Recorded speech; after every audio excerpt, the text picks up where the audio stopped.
인생은 타이밍이란 말을 많이 합니다. 그러나 대부분은 타이밍을 그저 운이 좋은 시간대라고 여기며 진짜 타이밍에 관해선 잘 알고 있지 못하죠. 여러 타이밍들, 언제 일할지, 언제 보고할지, 언제 운동할지, 언제 먹을지 등 우리의 삶은 일련의 타이밍으로 이루어져 있습니다. 좋은 타이밍을 결정하는 것의 시작은 생체 리듬이라고 하는 우리 자신의 타이밍에 대해 아는 것부터 시작합니다. 행동과학자인 데니얼 카네만과 크루거 팀은 하루 동안 사람들의 기분 변화를 조사하는 연구를 실시했습니다. 결과는 어땠을까요? 사람들은 아침 기상 후 즐겁고 따뜻한 기분이 고조되기 시작하여 정오 12시에 정점을 찍고 이후 다시 내려와 오후 3시에서 4시쯤 최저점을 찍었습니다. 그리고 다시 고조되어 오후 8시 30분쯤에 두 번째 정점을 찍고 내려왔죠. 사이언스 저널 후속 연구를 살펴보면 트위터 사용에서도 같은 패턴을 볼 수 있었습니다. 코넬 대학 연구팀은 트위터에 올라온 게시물들에 쓰인 단어를 긍정 단어와 부정 단어로 나누어 그 빈도수와 시간대를 조사했는데요. 놀랍게도 위의 기분을 나타내는 생체 리듬과 거의 일치하는 결과를 보였습니다. 긍정 단어의 빈도는 오전과 늦은 오후에 높았으며 오후 3시에서 4시쯤 최저를 기록했죠. 이와 같은 결과는 우리 삶에 꽤나 많은 영향을 미칩니다. 회사에서 업무 회의를 진행할 때 오전 시간을 활용하는 것이 오후 시간을 활용하는 것보다 팀원들이 스스로 회의가 잘 됐다고 보고할 확률이 높았고, 학교에서 시간대에 따른 수학의 학업 성취도를 알아보는 연구에서도 마찬가지로 오후에 시험을 보거나 수업을 듣는 것보다 오전에 시험을 치르고 수업을 듣는 학생들이 더욱 높은 성적을 보였죠. 그러므로 누군가를 설득하거나 사고력을 요하는 일은 오전에 하는 것이 좋을 것입니다. 그때가 가장 기분 좋고 두뇌에 에너지가 넘치는 시간이기 때문이죠. 그럼 모든 일은 오전에 하는 것이 좋을까요?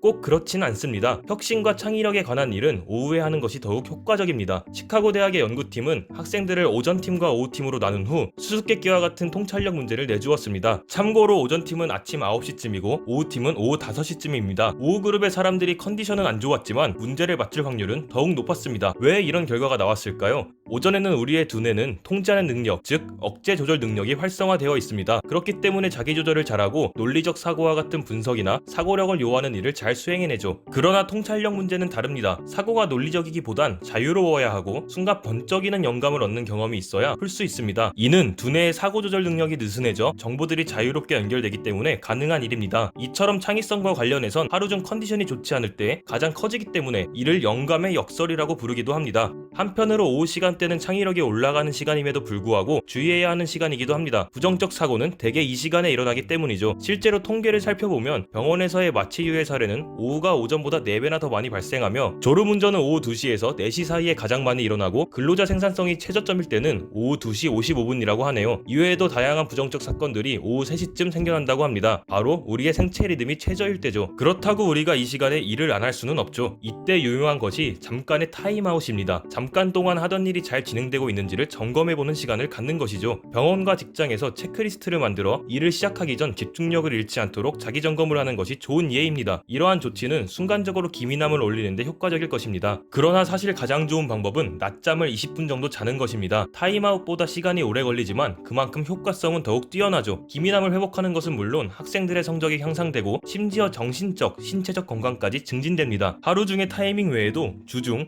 월중, 연중의 타이밍이 모두 존재할 것입니다. 그러나 가장 먼저 우리 몸의 타이밍을 아는 것이 타이밍을 활용하는 첫걸음이 될 것입니다. 영상과 관련한 정보가 더 궁금하시다면 아래 첨부된 출처를 확인하시면 되겠습니다.